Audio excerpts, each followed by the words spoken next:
All right, so we're going to go ahead and get started. Welcome everyone to How to Get a Job in the COVID-19 Era.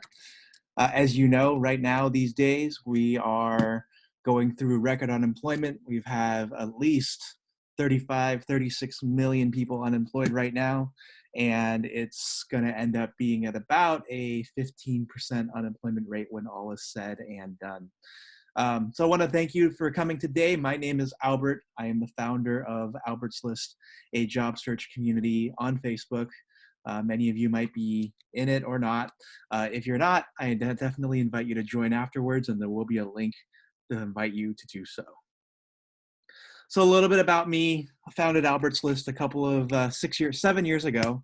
We're a community of 43,000 people, including job seekers, recruiters, hiring managers, and much more. By day, I work as a product and content marketing manager in Silicon Valley for a Silicon Valley tech company, and I was born and raised in the San Francisco Bay Area. Today's agenda is pretty meaty. Basically, I'm going to go through 5 different tips on how to optimize your COVID-19 job search. And then in between that, we're going to also talk about trends in today's market, set the right intentions, and then offer you some resources so that you can leave this webinar ready to hit your job search tomorrow and be able to get some results that you're looking for. So number one, we're going to talk about setting the right intentions for your job search.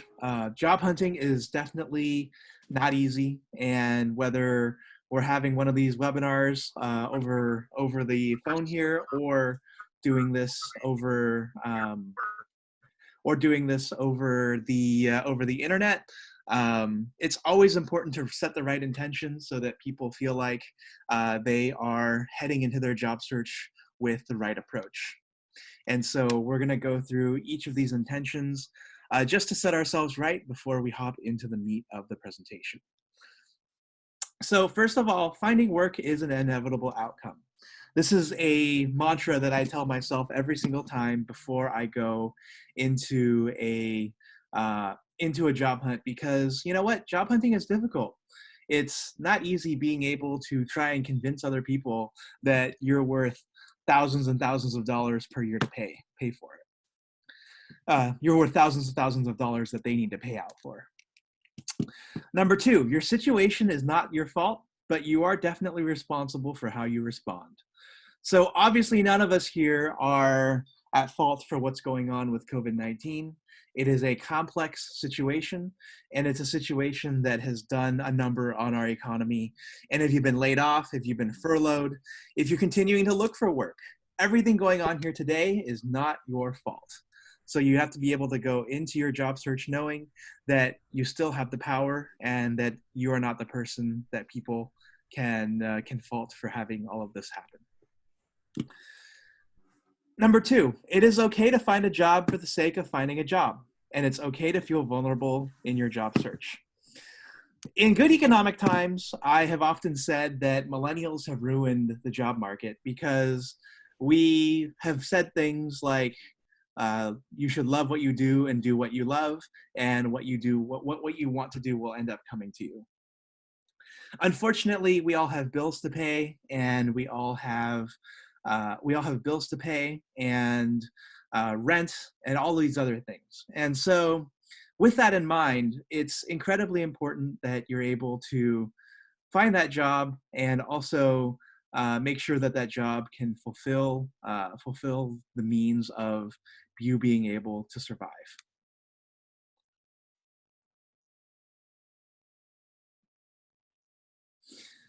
I'm noticing in the comments section here that there may be choppy audio. Let me know if it's going otherwise.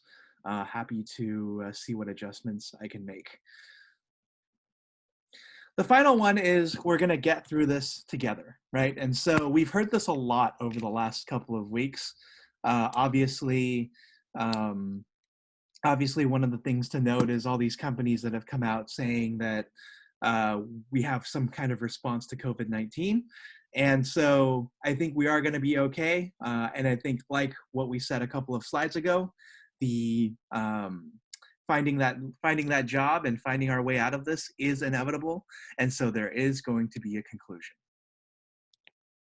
All right, so first we're going to talk about trends in today's job market. And so for the next 45 slides or so, I'm going to be working through a lot of the content. If you want to ask questions, if it's pertinent for that very slide, I'm happy to answer it. If you find something that you would like to address after the conclusion of this webinar, I'm also happy to. I'm also happy to. Answer those at the very end too. So first of all, the job seeker journey is changing. And what does it mean by that? When we describe the job seeker journey, we talk about how a job seeker goes from somebody who is getting work for the very first time, or for the nth time that they're on their job journey, and how much it takes for them to be able to accomplish in their careers. And so the first thing to note is that the average job search prior to COVID-19 took almost 6 weeks to complete. And obviously your mileage varied depending on your industry. It obviously depended on what it is that, what type of work that you want to do and the level of seniority. This number, depending on who you speak to, can also range anywhere up to 84 days. And so with all of this technology in place and everything changing, it's likely that this job search now takes longer to complete. Second, the average Silicon Valley tenure is about 1.8 years. And third, 54% of workers are satisfied with their jobs. When that comes into context with the San Francisco Bay Area, what that means is that people are moving to their jobs every 2 years, and that not everyone is satisfied with their jobs in the first place. So it's likely that as you go out onto your job search today, you're going to be meeting a lot of people who aren't actually that happy with their job, and you're going to have increased competition, especially since companies continue to lay off individuals and trim their workforces due to the challenges of COVID-19. The second piece is that digital transformation is changing work. And so we've all heard a lot about digital transformation. It's a buzzword, clearly, if you work in the technology industry. And it really describes the transition of organizations from very traditional analog technology postures into something that is more modern, such as using mobile apps, social media, artificial intelligence, and machine learning. And so job hunting has also gone through its own level of digital transformation. 98% of companies, for example, now use something called an applicant tracking system. And an applicant tracking system is a piece of software that is able to automatically filter out qualified and unqualified resumes as they get sent through for various job applications. The second piece is that people no longer pound the pavement to find a job. The average job receives almost 250 applications.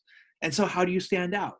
How are you able to find that job, and how are you able to find longevity at that job, especially with more companies changing hands and going on and off the S&P 500 every single year?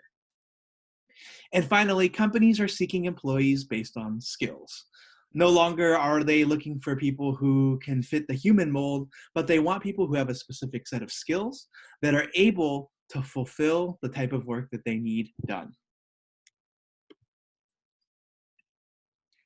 The third trend that we want to talk about is that we're actually very unprepared for the future.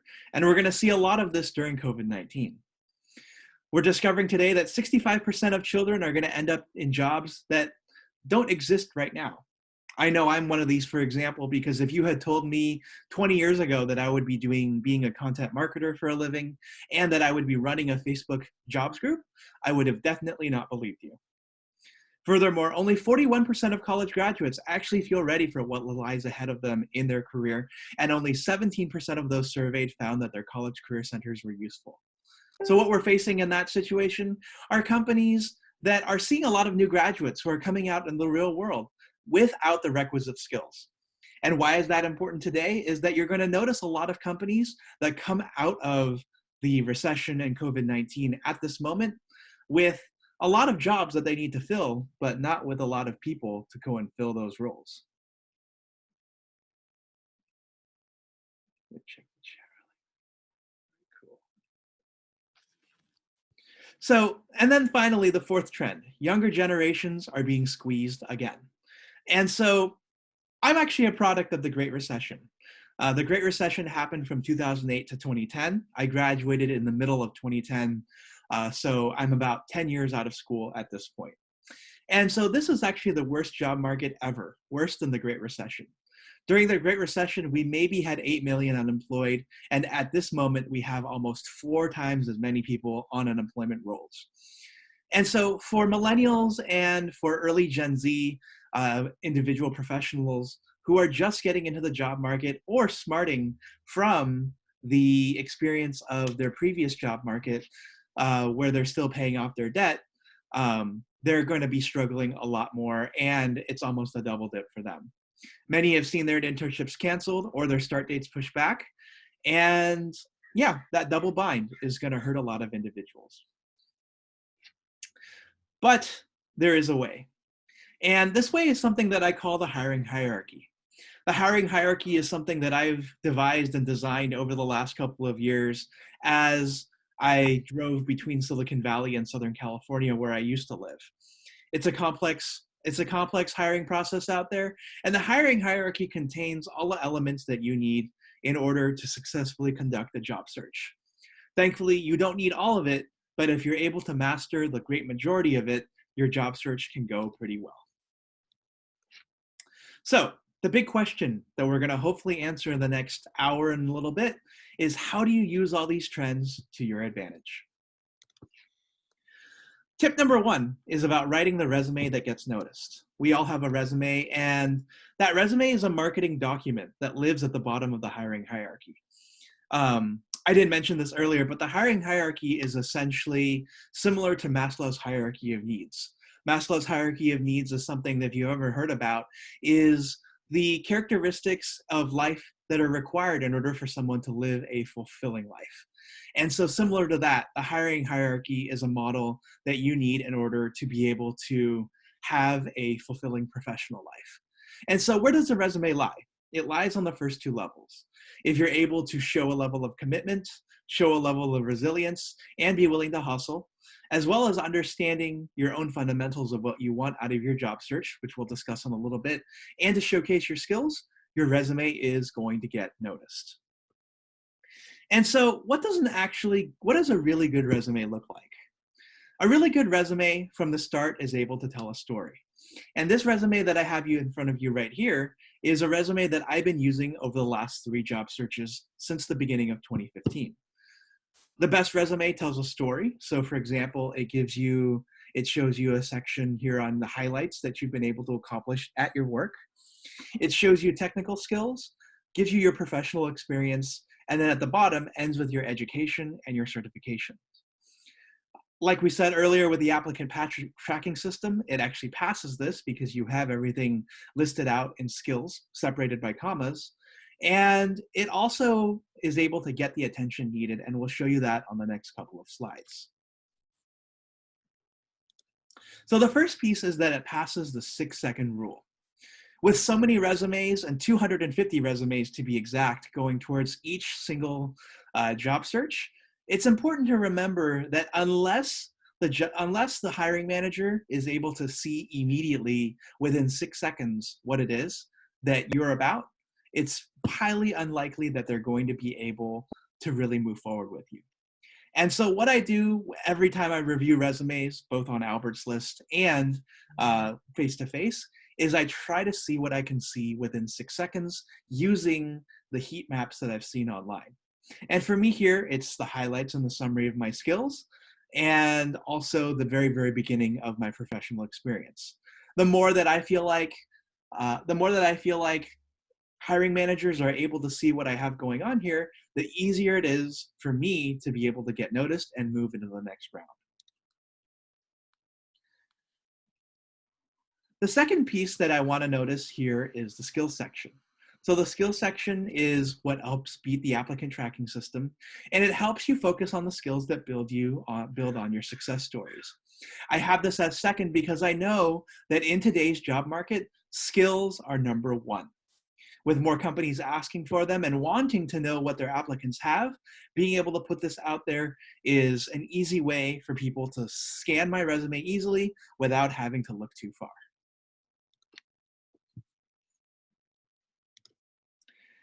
Next is separating relevant experience from other experience. So obviously we have a lot of work that we like to do. And in one case, because we're now in a digital era, a lot of people have side hustles. In being able to tell your story, it's important to showcase your side hustles and separate them from your main gig. And so that tells a story because it shows that not only are you committed to a job that you do during the day, but you also have a job that you're able to do on the side, and that helps you build your experience. Finally, if you're a graduate from college and you've been out for a while, definitely put your experience and your education, definitely put your education down towards the bottom.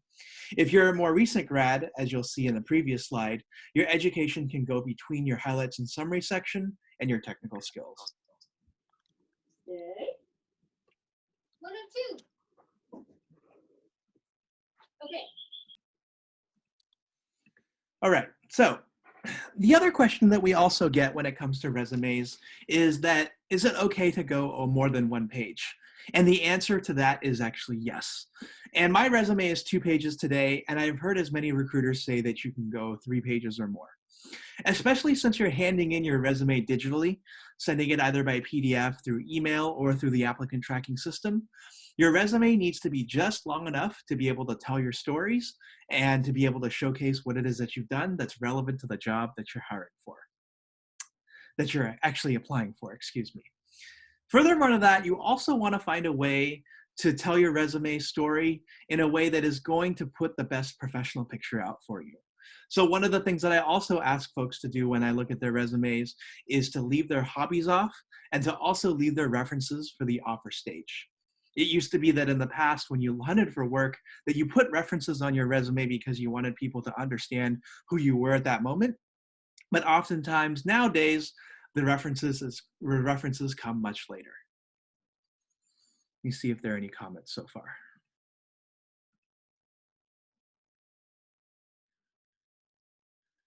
Oh, thanks, Chris. Appreciate your comments here. All right, so with that in mind, where are you going to use your resume? You're going to use your resume in a bunch of different places, despite the fact that in these days, connections may help a little bit more. Number one, you're going to use them on job boards. So LinkedIn, Dice, Monster, Career Builder, and niche job sites. You're going to share them with recruiters who want to know and have an idea of who you are at a very base level. Number three, you're going to use them for referrals. And number four, you're going to use them as a marketing document, especially if you want to offer somebody a really, really quick summary of what it is that you're capable of doing. So with resumes in mind, the next step we're going to move into is being able to execute an effective job search strategy. Effective job search strategies are tough because they involve a lot of working pieces. Here in this section, we're going to talk about fundamentals, skills, and understanding what's at stake. And so this is the section where if you have the first level of commitment, resilience, and hustle, and then fundamental skills and stakes, you're going to be able to really be able to have at least a basic job search that gets you into a mid-level and early senior level role, especially if you're working in tech. So number one, when it comes to understanding your fundamentals, it's important to take stock of who you are and understand what it is that you want to do. I've got a lot of questions here, and you can obviously read faster than I can talk. But among some of these things are understanding what it is that you want out of a job. It's important that in this moment of reflecting on what it is that you want out of your job, you don't want to be desperate.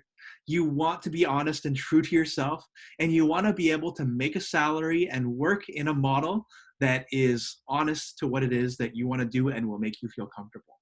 And so some of these questions include understanding your strengths and weaknesses, knowing how long you want your commute to be once we're out of COVID-19, whether you want this job to be contract or full-time, or you want to be a leader or individual contributor. Additional things include being able to work within a salary range that you're comfortable with that will allow you to pay the bills and also make you feel like you're being paid for the amount of experience that you have. The second piece is taking stock of your skills. And so oftentimes I tell people to write down what it is that they're able to do. What platforms do you know? Are you well versed in social media? Do you know how to use Microsoft Word in an advanced manner? Are you a person who knows how to code? Do you know specific software? And what are employers looking for at this moment? One of the funnier things right now is that because a lot of unemployment software for a lot of governments are out of date, if you're a COBOL engineer, you're actually going to do really well on the job market because you're very sorely needed. The third piece is to bring it all together, right? So writing it down, envisioning your success, and listing down who you want to reach out to as you go through your job search. And this involves reaching out to recruiters, family, friends, as well as school alumni. Finally, in addition to bringing it all together, it's also important to write down all the different job titles that you're willing to have as well. I call this the A through G list. And so this involves writing down what it is of the different job titles that you're capable of doing. And so this includes, for me, at least from a product and content marketing perspective, roles like product marketing, content marketing, social media, entry-level recruiting, and entry-level HR. And what this does is it brings a tremendous amount of abundance to your job search, because you never run out of jobs to apply for, and you're multi-skilled, so you don't have a worry of being unemployed for very long. Finally, you also want to talk about developing your personal brand. How do you want to be perceived? What assets do you want to build to get noticed? If you're a technical individual, that may be building a GitHub. If you're a marketer, that might be involving building a blog. And where do you want to spend your time? So there's a lot of different communities that you can go to. There's a lot of different networking that you can do. And at this moment, it's also imperative that you take the time to really spend your time in the right places so that you don't miss any opportunities that are important to you.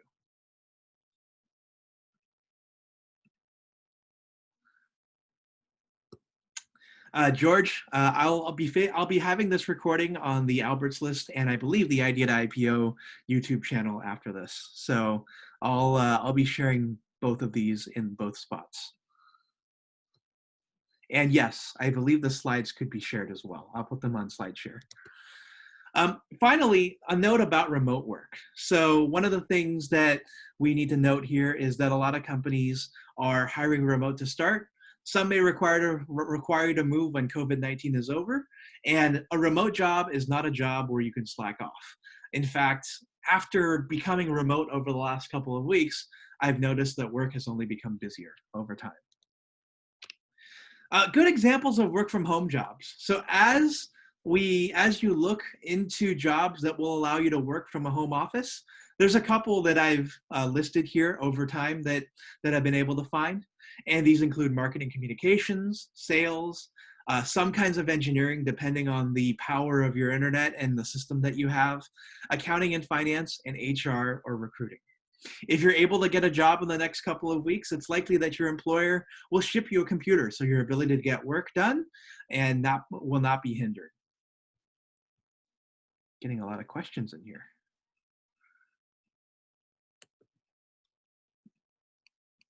I'm just going to keep this question open. All right. Next, it's important to know your value. In a time when everyone is looking for a job with over 30 million people out of work, there are a lot of people who are going to be willing to take less than you. And one thing that you need to know is that when it comes to you're being paid for your experience. You're being paid for all the time that you put into mastering something. And even though budgets are tighter, it's important to not sell out completely just so you can get that job. And obviously, it also depends on the industry. An area right now that has been laying off a lot, for example, is startups. And so if you're going to get hired by a startup, you may note that they may not have enough funding to pay you at the rate that you want. But if you really want to get into a startup, it may be the way to go, especially if you can find a middle point on pay. All right, so after talking about a comprehensive job search, I also want to talk about connecting with the right people. So connecting with the right people is the second and the third level of the hiring hierarchy. And this involves knowing who your audience is. It involves being able to share your vision with somebody else. And it also involves being able to know how that individual may help you and be able to make that connection for you. And so job hunting number one is a contact sport. You have to determine your audience and know who you want to reach out to. In addition to being able to apply online, you need to be heading over to LinkedIn or your preferred social network to see who you might know that works at that particular company. And there's a difference. There's a difference between the types of people that you're able to connect with. Obviously, former coworkers and former bosses may be able to vouch for you. If you went to college, a college or university alumni network is also going to help you tremendously. And it's going to help you that way because there's a lot of people who relate to your experience. So for example, if you went to a school with a football team, you can always start with that football team as a point of topic because people will remember those memories fondly. Third, you can go to professional associations. And then finally, it's everyone else from there on out. And the more specific your contact is, the better chance and the better odds that you have. Because there's nothing worse than being able to reach out to a second connection who barely knows you and wasting an in-mail or not getting a response at all. The next piece is when you contact others and when you're networking with others, it's important to come bearing gifts. Unfortunately, job hunting and networking at its very outset is never about you, but rather what other people can offer you, but rather what you can offer other people, right? It's always the what's in it for me mindset that other people come into their conversations with you when you reach out to them for the very first time. So it's important that you can find win-win opportunities, whether it's sharing an idea or sharing a story, or even being able to ask for a meeting where you can talk to them and you know they're going to walk away with something from you. Use technology to your advantage. So LinkedIn Premium is $29.99 a month. You can write up to, I believe, at least 5% of your annual salary on these kinds of products. And so I absolutely encourage you to use LinkedIn Premium because it can be powerful. Social communities can help too, such as Albert's List. And then finally, you can also take advantage of networking apps like Shaper or even Bumble Pro.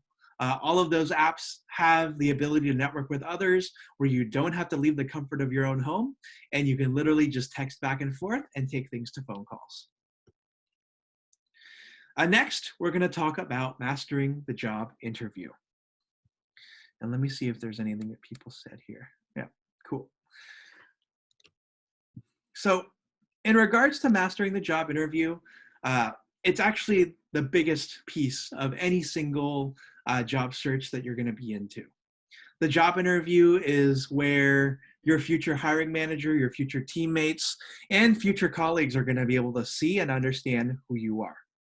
And so there's several elements you need to be able to communicate during this job search, during the job interview from the hiring hierarchy that I have here right on the screen.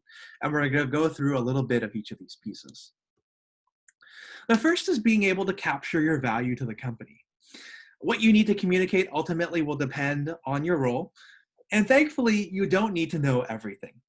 For those of you who've been on some of the videos that I've given in the past, sometimes you're going to get a job interview, not because you fulfill 100% of all the tasks there, but because you're able to demonstrate a personality trait that they're looking for, or you're able to show that you're willing to learn. When it comes to being in that job interview, you need to understand what hiring managers want. And what they want is generally to understand that you understand what's at stake. And finally, you need to be able to tell a compelling story. So, assuming you do know what you want, you need to know what's at stake in that job interview. And you need to know why does that job exist in the first place, why you being in there matters, and what doesn't matter when it comes to you being hired. This is super important because when it comes down to the job market, a lot of companies are hiring, but they also want to know that they're able to save money so that it doesn't eat too much into their bottom line. And so the reason any job exists is to help increase efficiency. It's to ensure that they're able to grow their business. And so you need to understand that if you're in there to help them make money, or in there to save money, or in there to shepherd a ship along, whether it's helping keep a product afloat or helping keep operations going. And so what does that mean, right? So you're in the middle here. You're in an interview and you're going to talk to your future boss and your future colleagues. And at the end of the day, you need to understand what's at stake. And so no matter where you are in the company, these are all stakeholders that you have, right? So it's important to ask what's at stake for customers. If you're selling a product, if you're supporting a product, or if you are launching a product, what do your customers want? What do they care about? What don't they care about? What are they going to get mad at you over? And if they're going to go to the competition, why are they going to go there? What does your boss want? What does your boss care about? How does you being in that situation make them look really, really good? And on the flip side, what is you not doing well going to make your boss look extremely bad? The third piece is colleagues. You're going to end up interviewing with colleagues, and they're going to want to know what your skill sets are. They're going to want to know how they work together with you, or they're going to want to know whether your personality is right for the company.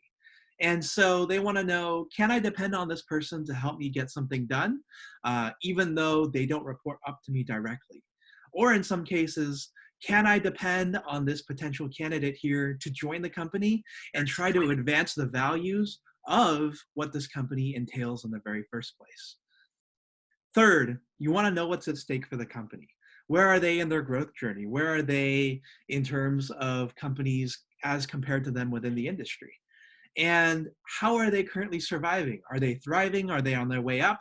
Are they on their way down? Or are they kind of just moving along and kind of growing evenly right now? Finally, we also want to talk about what's at stake for the company in terms of their industry. And so what that means is that every single industry you enter into has a sort of status at that current state. So for example, cloud computing is really big right now. And do you know what's at stake in cloud computing? An area that may be a little bit less is if you're a hardware engineer. And where is hardware engineering currently going as companies go more digital? And so being able to tell the story and weave the story together with your customers, your boss and your colleagues, the company and the industry, and explain where you sit in the midst of all of it is going to paint you as the best candidate, because it's going to, number one, show that you did your homework. Number two, show that you're qualified. And number three, be able to tell the people that you're working with that they can depend on you to understand and keep track of market changes as it happens. So how do you determine what's at stake, right? So number one, you do your research. When you look up the company, if it's a public company, you can use everything from Wikipedia to Yahoo Finance to understand how they're doing on the market. If they're a startup, you can use Crunchbase, you can go to AngelList and understand more about what they're going for there and see who's invested in them and much more. This helps you get the 360-degree view and helps you build a profile about that company that allows you to tell that story once you're able to get the job. Finally, it's important that you align your needs with the companies that you're researching with. So you're going to learn a lot about who the founders are, about their products, about their values. And if your values align, you need to be able to communicate those during the interview, because like wants like, and people are going to want to hire people that relate to them pretty well. And so you're going to be asked a lot of interview questions as well, and it helps to understand the types of interview questions that'll come your way. And it's important to be able to do a mock interview if you haven't done a mock interview in a while, or to answer these questions on your own in a spreadsheet so that you have these questions going into an interview and can tell that story. So the first type of question you're going to get is a factual question. This is a question that sounds like, walk me through your resume, or tell me about the time you worked, tell me about what you did at this particular company. What kind of salary are you looking for? What kind of job titles are you looking for? These are generally questions that you should have an understanding as to what the answers are already and be able to fire off pretty quickly. The next question that you're going to get is behavioral questions. And so these are questions that are going to gauge who you are as an individual and are going to be something like, tell me about your greatest strength and your greatest weakness. What is it that you want in your next job? What do you value in your colleagues? And so this will require a little bit more reflection from you because obviously every single individual has their own needs, has their own interests, and wants to approach their job search in a way that is fulfilling to them. And so I would definitely say this is where you should write down a lot of your notes around what it is that you are interested in and be able to answer those questions on the fly. The third one is going to be definitely the storytelling side. So these are situational questions, otherwise known as STAR method questions. And these are questions where you're going to have to tell a story around when you did something and how you were able to do it. And you're going to have to relate it to how a company is going to be able to use you in the job that you're interviewing for. In other words, this is the question that will make or break your interview. And it will sound like this. Tell me about a time when you failed. Tell me about a time when you got into a disagreement with your colleagues. Tell me about a time when you were able to convince your colleagues that they were wrong and you were right. Tell me about a time when you were able to launch a new product. And so the STAR method stands for situation, task, action, and result. And so the situation is essentially painting the high-level story of what happened. One time I disagreed with a colleague of mine when it came to launching a particular product. Task is I was the main product marketing manager on this particular product, responsible for being able to bring it to market and being able to being able to bring it to market. Action. What I did was I convinced the person that I disagreed with that we needed to approach it in this way instead of that way. And I used these following methods to convince them that we needed to do it that way. Result. As a result of my convincing, they saw that perhaps I was correct in what I needed to do, and we came to a compromise. I would do this, they would do that, and we ended up launching the product with great success, and here were the metrics of that project. And so, depending on your industry, your mileage will obviously vary, but you're going to get STAR method questions. And so, no matter where you are in your career now, if you're a new graduate, if you are a seasoned professional, you have STAR method questions within you. These are stories that you can tell that are going to help you get to the next level in your interviewing game. And then finally, you're going to have questions asked from your side. And so these are questions like, can you tell me about the company culture if you don't know already? Can you tell me what the first 30, 60, and 90 days of this job are going to look like? Can you tell me what happened, why this job is open and who used to be in this job? And so these are all questions that will show to your hiring manager and your hiring team that you're doing your homework, that you care, and you're doing your due diligence. Because as much as they're interviewing you, you're interviewing them as well. And then finally, I don't have this fifth bullet in here. There are also logic and heavy thinking based questions. So for example, a question that I always hit when I go to Google is a question that makes me think a little bit deeper than usual. And in the past, these were questions like how many ping pong balls fit in a 747, or how many phone books can you find in Manhattan? But lately, they've become a lot more business strategic. So for example, I've been asked before that Google gives away a lot of its products for free, including Gmail, search, YouTube, etc. If Google were to start charging for one of these products, how would you as the product marketing manager decide, number one, what to charge for? Number two, how much to charge for, and why would you charge it for that product?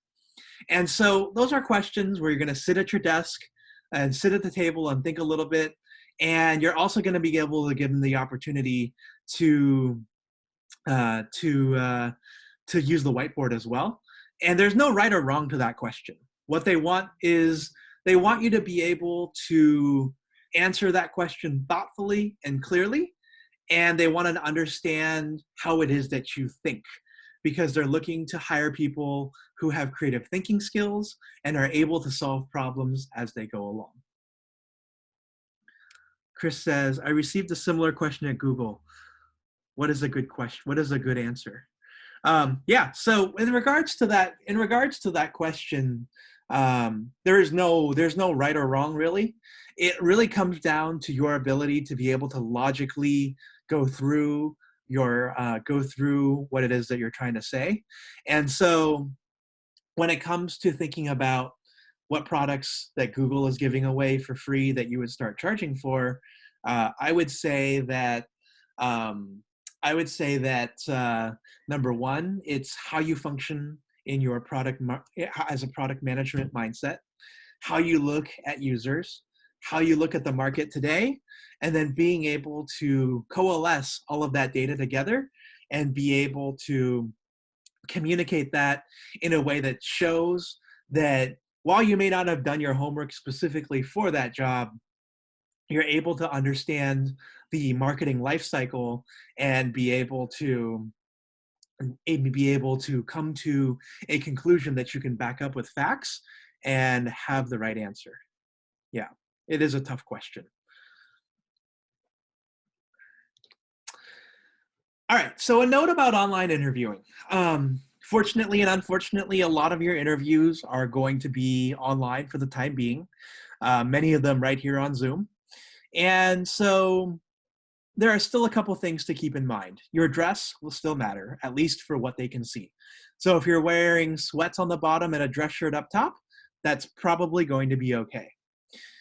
It's important to prepare your answers in advance. And so I recommend opening up a Google Doc or having a notebook by your side that you have taken notes before and you understand what it is and what kind of stories you're going to pull from in order to be able to answer the questions in the best way possible. Have stories to tell to prove your worth, and then obviously be ready to do homework.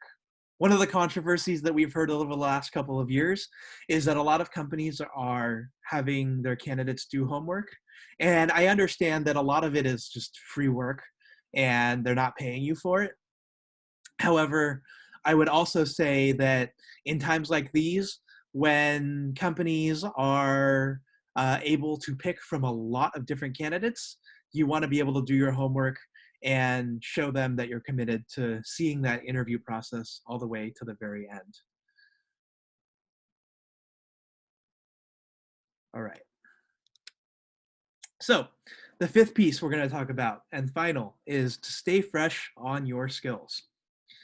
So your skills are going to be some of the most important allies to you during this time. We already saw earlier that skills are definitely the top and most important thing that people are looking for. And so that companies are looking for. And so being able to not only showcase your skills and explain what your skills are is important, but also being able to go places to find more skills. As we're all at home right now and that we're inside and some of us are unemployed, being able to find free resources out there to help take your skills to the next level is really important. And thankfully at this time, there are a lot of ways to do it and do it either for a very low cost or for free. So number one, skill up or skill out, right? Companies are focusing on skills more than ever. And some are going to ask you for your homework, as you go through your interview process.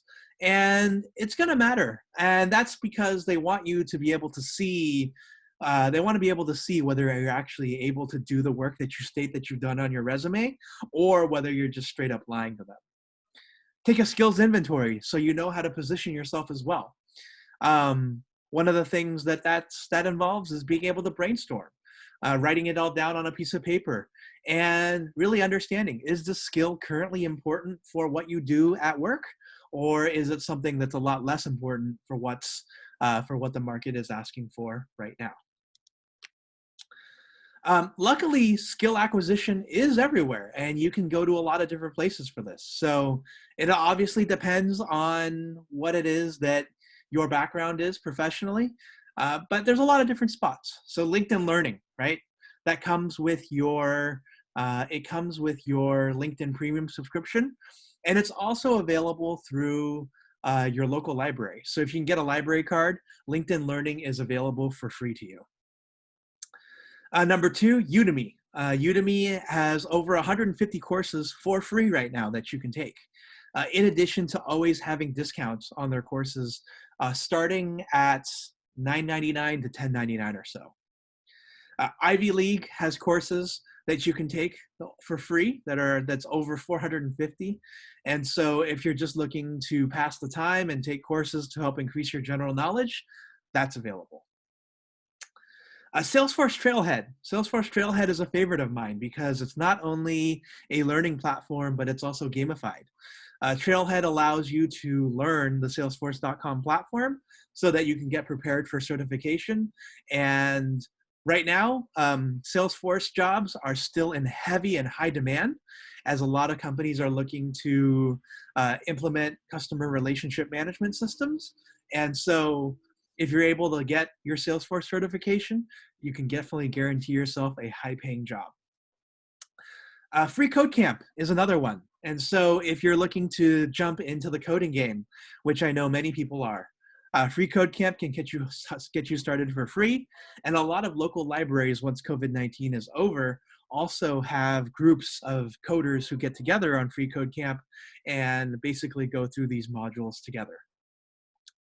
And then finally, one of my favorite is inbound marketing with HubSpot. So HubSpot is a customer relationship management tool similar to Salesforce, but a lot simpler. And they pioneered something called inbound marketing several years ago. And their certifications are all free. You can learn everything from content marketing to their HubSpot platform, to creative marketing, and get certifications for each one of these and showcase them on your LinkedIn. So what is it that you focus on when it comes to looking for that next job? I'd say number one is to go back to your fundamentals. Understand what it is that you want to do, understand why you want to do it, and be able to refer back to that list to make sure that you're being honest to yourself and you're being genuine in what it is that you're seeking. If what you're seeking is any job, then any job at that point will do. And it may not necessarily matter what kind of love for the job you have, as long as you're able to take your skills and be able to grow on that. Number two is to look at the market. So if you are heavily market focused and really want to focus on what companies are heavily hiring for right now, that's also a way to go when it comes to your job search too. So data science, coding, those are two things. Software engineering, those two are really hot right now. Digital marketing could be hot depending on the industry that you take. And you can also look at the specific vertical, right? So software as a service is really good right now. Whereas ride sharing and individual vehicle startups may not be as great because those markets focus on consumers who aren't spending as much money. Finally, you could also build on what you're already doing. If you were laid off earlier this month, but you really enjoyed your job, it's important that you can continue to go find work that helps support that area. And so that's another way to focus on your job search as you move forward. And so let's talk a little bit about next steps as we go forth here. Jumping into your job search is not going to be easy with the state of the economy. Thankfully, we've seen fewer and fewer people file for unemployment, but 35 to 36 million unemployed people is still a pretty drastic jump in the economy, especially considering that we haven't seen these numbers since the Great Depression. Your mindset and your hustle are everything. During the weekday, do not take a day off and ensure that you're always treating yourself with kindness as you go through the job search with your eye on the prize. Take advantage of all the resources available to you. What's unique now about COVID-19 is that you have a lot of companies that have offered their learning for free. You've had a lot of a lot of job search communities jump into force and create spreadsheets around who's hiring, creating videos, quick tips, and so much more. And so you need to throw the whole entire kitchen sink at your job search, knowing that there are 36 million other people in this search with you. And finally, remember, it is not over until you have an offer letter to sign.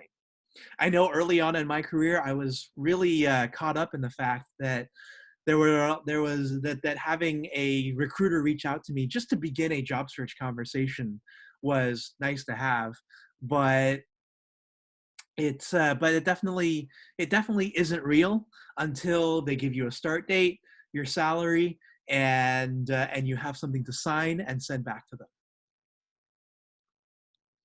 So, some resources to consider, right? So first off is Albert's List. You can get us there at bit.ly/findyournextjob. It's a Facebook group, and just indicate in the questions that you have to answer that you found that you found this group through us, and we'll let you right in. Number two, file for unemployment with the California EDD, right? So this may be going on for a while. Obviously, we're going to be under lockdown for the next 31 days, and that's possibly going to be extended, especially as we go into the summer. And so depending on why you're out of work, you're going to be able to get the standard money that you get per week, plus a potential additional $600 if your unemployment is due to COVID-19. And then finally, I want to share a spreadsheet of resources, and this is a spreadsheet that has been collected from a variety of different sources over the last couple of weeks that shows everything from companies still hiring to startups that are still looking for talent, available remote jobs, and also webinars that we at Albert's List have been doing over the last couple of weeks to really help people get themselves going. So with that said, thank you again for your time tonight. I know, and I appreciate that we all have all this time in the world right now and a lot of different resources to go to. And I appreciate you spending the hour with me to learn more about how you can optimize your job search. And I know it's difficult and I know it's hard, but we're all going to get through it. And once everything once lockdown is over, everything is going to be going back up to speed, and this might be one really fast job market. All right, so now that I'm complete here, I'm happy to take questions from the crowd.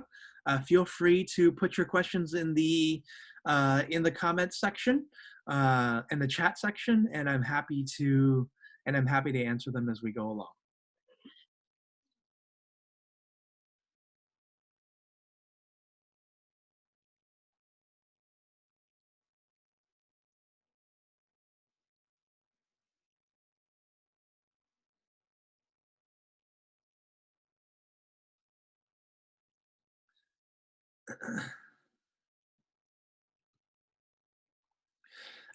Someone was asking me, is bias less of an issue now? And so that's an interesting one.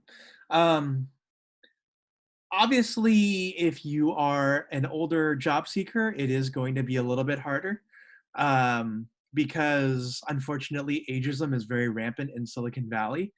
And I would also say that when it comes to being a lesser experienced professional, if you're just about to graduate, with a lot of internships and entry-level jobs also being canceled, it is also going to be difficult to find a job.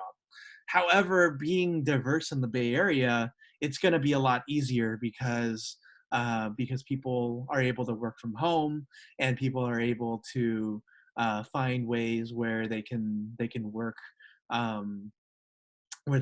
in easier situations. There's a lot more diversity and there's a lot more acceptance here in the Bay Area at the very least.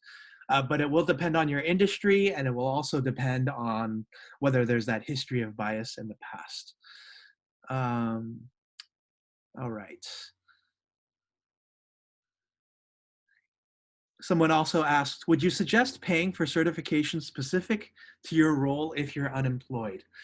I would say that highly depends on the job that you're going for. So for example, if you're going to be a project manager professional and get a PMP, that is absolutely worth paying for. There's a lot of free certifications out there where you also can just showcase what it is that your experience is, and people are going to be okay with that too. Um, Advice for gaps and life getting in the way in your career.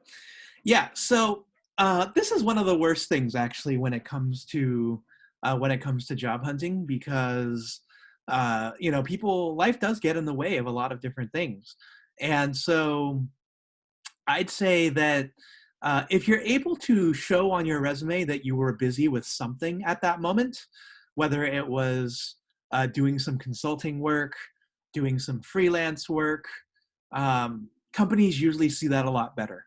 And for a lot of recruiters, and having spoken to recruiters on this, and even earlier this week, they find that a lot of punishment towards work gaps is actually pretty unfair.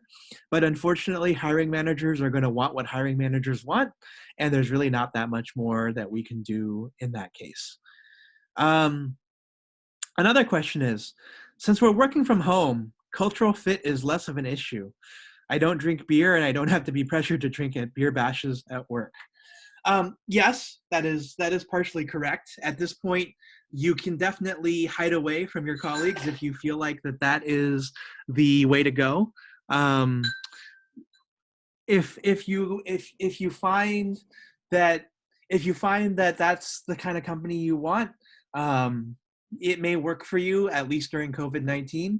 But when everything gets back to being live, I would also say that you'll have to find a way to still wiggle your way out, especially if it's a much smaller company. Um, Another question, a bit off topic, but about unemployment benefits. Do you know how long we would receive those if you were laid off due to COVID? So I believe you were able to get the additional $600 per week through the end of July. I believe July 31st is the final day, and unemployment benefits now extend all the way through December 31st, 2020. And so you're going to have to look at the Pandemic Unemployment Assistance, the PUA, to understand a little bit more about that and how you qualify and how you're going to get that extra money. Another question, is it hard to get a job after one has been an entrepreneur for years until your startup failed? So the answer to that is no. Especially in Silicon Valley, where people really admire those who are innovative and interested in being able to be creative and provide their own path. I think that if you're able to communicate how you ran that business and what ultimately happened to that business, COVID-19 being maybe the chief reason right now, a lot of companies are definitely going to understand. I think the one thing that you will have to communicate during your interview process is that you're looking for a job because you need that job, and that if the economy opens up again, you're not going to just go off and to run to your startup again, especially since companies want you to demonstrate a level of commitment and a level of genuine interest. Um, is credit an issue when applying for jobs? Yes, credit can be an issue depending on the job that you're going for. If you're going to a job that requires you to purchase items for the company, that'll definitely be an issue. If you're going to a company where you have to get a company credit card and be able to travel from place to place or spend money on things, that'll also be an issue too, and is definitely part of a standard background check. And so I'd say that if you're looking for that kind of job, make sure your credit score is good, and also you don't have a criminal background record. Um, Thanks, Paula, for sharing all of these resources. Data Quest is a good program to learn data science or continue improving. Yep. Another question, is job hopping going to be less common now that the job market has tightened up? Um, I would say that I would say so. Absolutely, as more people are out of work, people are going to want to stay in places. But you know what? There is still movement going on right now. I think that while most people are going to stay 2-3 years at the company that they're at, when the right opportunity does show up, people are going to go. And I think, especially with a lot more people going freelance and the economy probably about to recover at a really nice pace here, that we're going to see this that people staying loyal to their companies is probably going to be a 1 or 2 quarter thing, and then it's really going to change, especially as more roles become open again. Are people going to move out of the Bay Area, and will that help, since there will be less competition for jobs and housing? That's a good question. I think right now we have a housing shortage, so that definitely contributes to the competition. And I think that as housing shortages continue to mount, and the cost of housing is high, you're going to see a lot of people moving out for sure. And given that a lot of companies in California weren't happy to be here in the first place and wanted to move away because they found the cost of labor high, there are definitely locales that are probably worth looking into. Like the next question asked me, what metros are hot if I want to leave the Bay Area? Dallas Fort Worth is hot. A lot of companies from California, both northern and southern, have moved out over there in the last couple of years. Austin, Texas is also really good as well, since they have their own tech hub. And I want to also say Atlanta, Georgia, and also Chicago, Illinois, and also Phoenix, Arizona. All of those have, for the most part, maybe with the exception of Illinois, a really affordable housing market, good diversity, a lot of different technology companies, both in the form of the Silicon Prairie and also Silicon Alley out in the Midwest, and have comparable salaries to boot at a much lower cost of living. Let's see.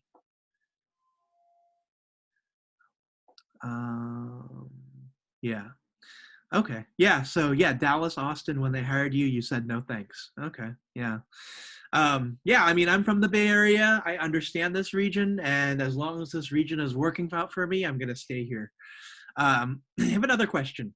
Is Amazon a good company to work for? Well, so Amazon's warehousing division is a lot different from Amazon Web Services. We do have recruiters on Albert's List who recruit for jobs at Amazon. And what I've heard from people who work there is that it's really hard work, and it's very, very, very busy, but it's also really fulfilling because Amazon is one of the most heavily used cloud services on the internet today. Yeah, yeah. And so, yeah, AWS and Amazon does depend on the team, and you will have to look very specifically for that team for what it is that you want to do. Another question: do you think that driving gigs are safe? I think because you're not social distancing, it's probably not as safe. In addition to that, a lot of people are working from home right now, and they're not using driving services. 17 Lyft is cutting 17% of its workforce, and Uber is cutting another 20% of its workforce. So that should tell you a lot about what they're thinking right now as far as the future of their company, given that nobody is riding their ride shares right now. What if I need to make money fast any way I can? I would say DoorDash, Instacart. If you want to go work in an Amazon warehouse, those are quick. Work in a grocery store. Unfortunately, those aren't as safe, but those are the most important areas of work right now, since they're a very, very essential workforce. If you have a skill, I would look at going onto a website like Fiverr or any of these skill marketplace websites and see what's available there. If you're able to freelance, and if you're able to build your own book of business on the side right now as you look for that work, it's going to also help you a lot too. What do you suggest for college students looking for internships or summer jobs? I would say if you can find like a it's really hard right now to do that. So we may not have summer camps anymore. We may not have those summer internships. So if you're able to get an unpaid internship, if you're able to just look for any kind of job right now that'll get you some experience, or if you want to start your own business. One of the things right now during an economic downturn that is that always happens is that you always have a new breed of startups coming up from nowhere, and that was what happened last time. Companies like Lyft, Uber, Twitter. Actually, Twitter was founded in 2006, so that doesn't really count. But a lot of companies that were founded in the shadows of the Great Recession have now done very well and become very big today. Are government jobs the safest route to go long term versus corporate America, startups versus small businesses? I would say in this presidential administration, the answer is no. It used to be that you could take a job probably at the Postal Service and your job will likely survive. But at this moment, you don't know if the government is going to even let the Postal Service survive past July. Further to that, you have a lot of states who are spending a lot of money right now to try and keep their doors open and try and keep programs open. And unemployment right now is being spent at a really high rate. And there's a possibility that California's unemployment funds are going to be insolvent here in the next couple of weeks unless they take a gigantic loan.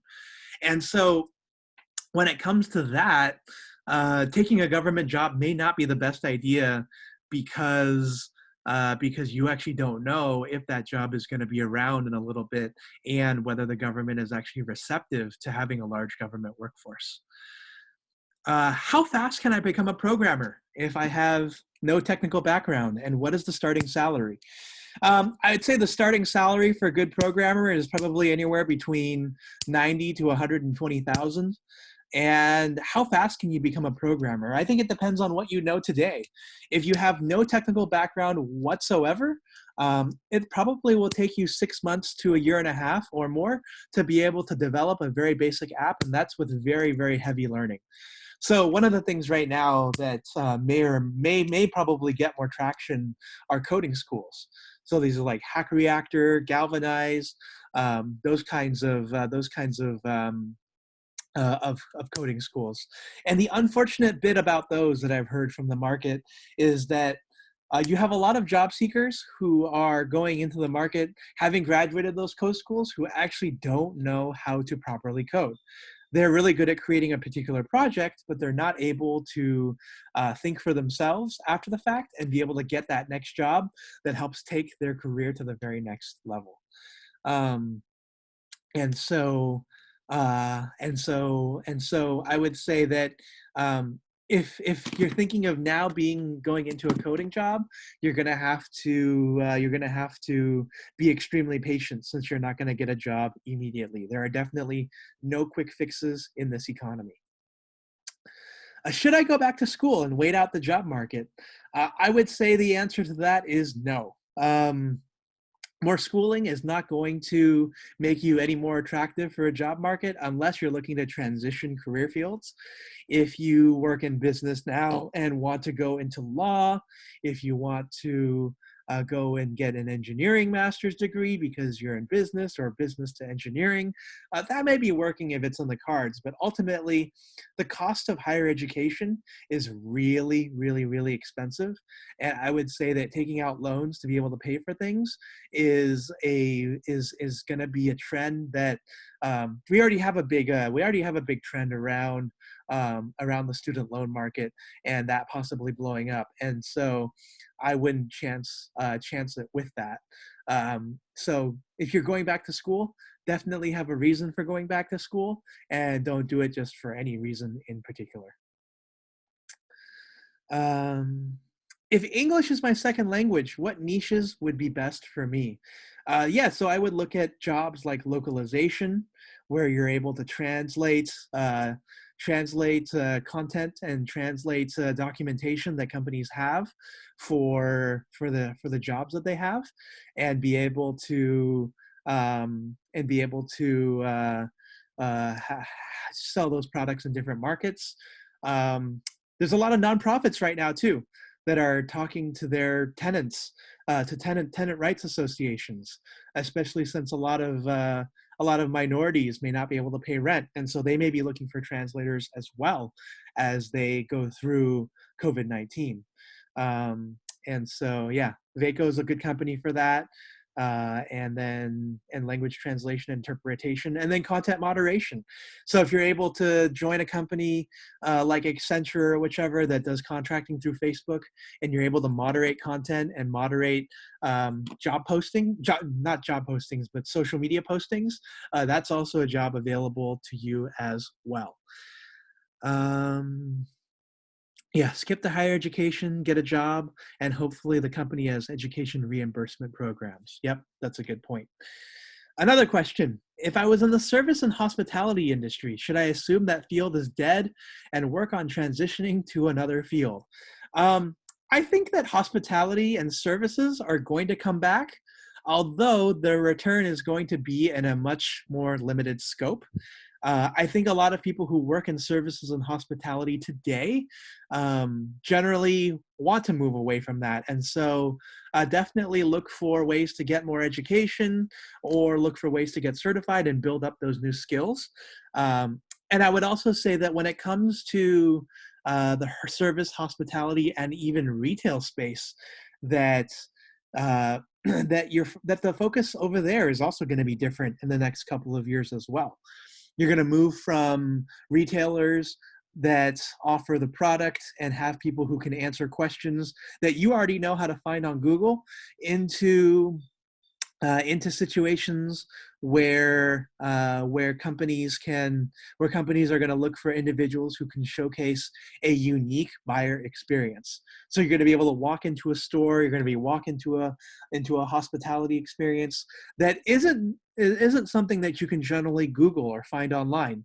And so if you're somebody who's able to tell the difference between those two kinds of areas, then you're definitely going to have a much different experience. Is it okay to move back home with my parents if I am running out of money? I think the answer is easy on that one. Yes, definitely do it if you can, and don't shortchange yourself at this time. How do I deal with social isolation, and how do I network since there are no live networking events? Do you know any virtual networking events? Yeah, so you guys joined this event through Idea to IPO. Idea to IPO does events every single day of the week, sometimes twice a day, on topics from entrepreneurships to startups, everything in between. And tomorrow we have our TGIF mixer. And so if you want to join that, I also co-host that for Idea to IPO, and we have a lot of people who join those webinars. And so I just sent the link out. Feel free to join that, and it'll be actually right here on this Zoom link. Eventbrite has plenty of networking events. You can look at Zoom you can look at meetups as well. Excuse me, depending on your industry, and then also use Facebook groups and whatnot to also do some networking. Since we've transitioned into a fully online and immersive experience. How do you deal with social isolation, though? Well, call your friends, get on Zoom, look at each other face to face over video. If you need to go outside and do a socially distanced walk where you're 6 feet away from your friend, do that as well. And there's just many different ways to connect. Pick up a new hobby, and just engage and call people. And what if you don't have any friends? Well, I guess I guess it's time to socialize. Definitely go out into interest groups. Meetup has those as well, and a lot of them are doing similar type events. And yeah, definitely go to Meetup. So, and I know it's hard with the shelter in place, but those resources that are out there, and you can find them. Are you able to act as my mentor, and how do I get a mentor? So I myself am not available for mentorship. However, I can offer you my jobs group on Albert's list here. So feel free to go to the Facebook group. We have a mentoring section where over 200 mentors right now are looking for mentees. So you can definitely provide your services and interests over there, and I encourage you to do that. Many of those mentors do not charge. There is a program that you can definitely do, and your mileage may vary depending on who you decide to choose and what career space you're in. So check that out and give that a whirl. Have the mentors gone through a background check? Well, we examine all of our members as we come in, and since your interactions with them are very digital, we can ensure you that many of the people in our community are safe to work with and safe to speak with. Yeah. Any other questions? Any other thoughts? What if I am here on an H-1B? Yeah, so this is a tough question because with a lot of companies laying off along with those are those with H-1B visas. And if you are in fact out of work, I believe you have 50 days to find your next job. And so you should definitely be using all the resources out there in order to find that next job. And you should also be prepared to move home just in case. It is definitely an unfortunate situation with immigration being halted for the next couple of months. But it is, I guess, part of the process that we're going through in order to keep ourselves safe from the coronavirus. So if you are here on a visa, definitely do a lot of networking. Definitely do a lot of skill building. And in the meantime, find a company that will sponsor you. If the country that you're from won't let you back in, I honestly don't know what to help you on that one. I would say you should reach out to your immigration lawyer and see what your opportunities and options are. And I don't know if companies are cutting back on H-1Bs currently. I think we're in the middle of that lottery process. I would encourage you to check out the United States Customs and Immigration website to make sure that that you still have rights and that you're able to get what you need. Any other questions? Feel free to send them through. I am happy to help and happy to answer them as we go along. We've had a lot of questions so far.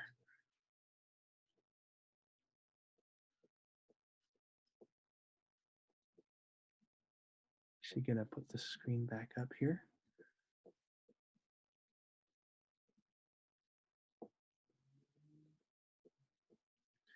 Any other questions?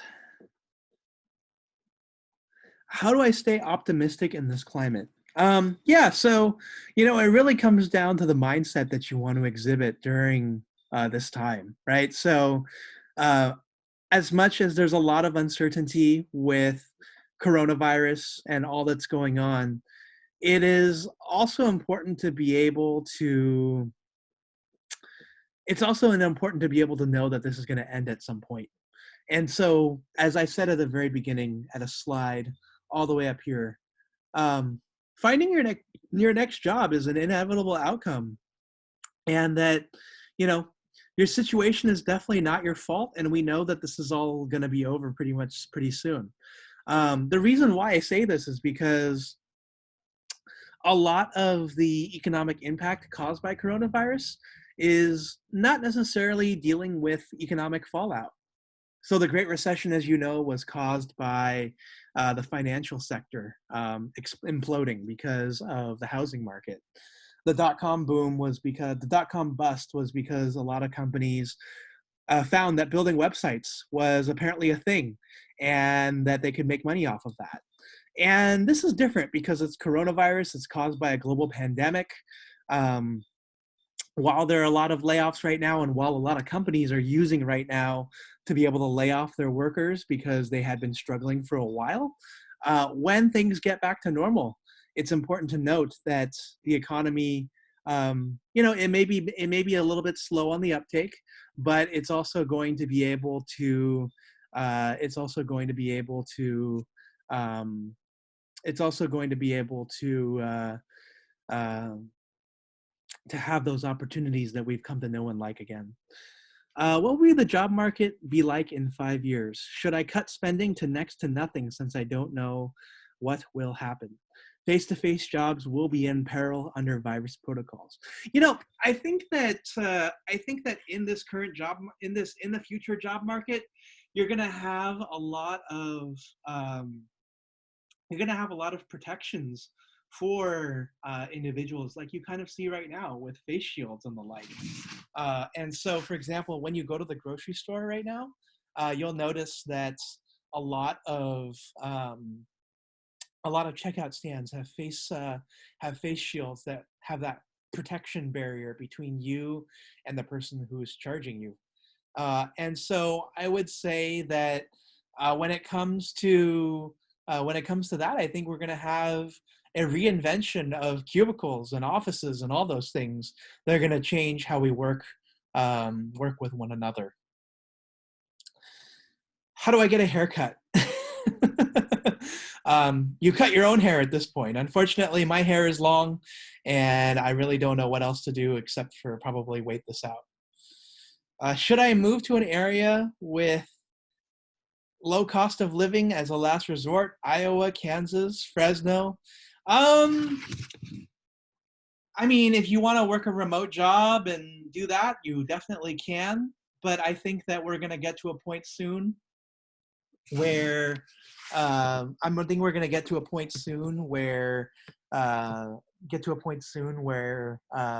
things are going to be okay again here in the next 6 to 8 months. And so making that temporary move is going to cost you a lot of money that you're going to hope that you had otherwise. Yeah, I don't know. I don't know that the vaccine is not available till 2022. I think we'll find ways through it. I like to remain optimistic through this entire process. And data has shown that some treatments do have some kind of success rate, but I don't think. I think we're also at a point where a lot of companies and a lot of people really want to get back to work, and they're going to see if they can. They're going to see if they're going to be willing to risk it. So I'm hoping for a positive outcome and that the job market continues to at least be somewhat stable. I feel like closing down the economy for really the foreseeable future is going to be very, very constraining on the society as a whole. And so, you know what? It's kind of one of those day by day, we'll wait and see kind of things. I mean, I know that there's a worry for like the fall winter second wave, like we saw with the 1918 flu, and we'll just have to see. Unfortunately, I am not a virus or virology expert, so you'll have to consult the actual experts on that particular topic.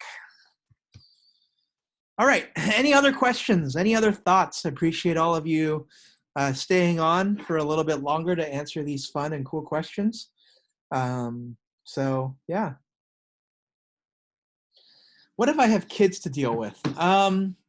Yeah, I think one of the bigger challenges right now is in fact, if you're at home and you're trying to teach and you're trying to do work at once, all at once. I've had a lot of phone calls with colleagues who have their spouses or kids running around in the background. And it's important right now to just have a lot of compassion and have a lot of empathy for people who are going through this. It's not going to be easy. We're wondering whether school is going to ever start back up or whether sports are going to come back. And it's important to just be really patient and really kind to all of those around us because it is a difficult and tough time. Yeah, thanks for joining us, George. Appreciate having you here, and appreciate having you ask questions and interact. All right, if there's no other questions, feel free to join us on Albert's List at bit.ly/findyournextjob. Just state in the comments section that you're from there, or if you're already there, feel free to comment and share your thoughts on how this webinar went. As far as Idea to IPO, go to idea-to-ipo.com. There are events every day, including tomorrow, where you'll see us talking, where we'll have our TGIF mixer, and we'll be watching an episode of Silicon Valley with other people here around the Bay Area. You can come and meet colleagues, fellow startup and entrepreneurs, fellow unemployed people, and just have a good networking conversation around all the topics that matter. So until next time, we'll see you then. And if we want to do this again, let me know, and we can definitely have something like this every month, so that we can keep tabs on the job market. Thank you again to Rob of Idea to IPO for having me here, and I will see you guys on Albert's List, and best of luck and best wishes in your job search. Good luck to everybody.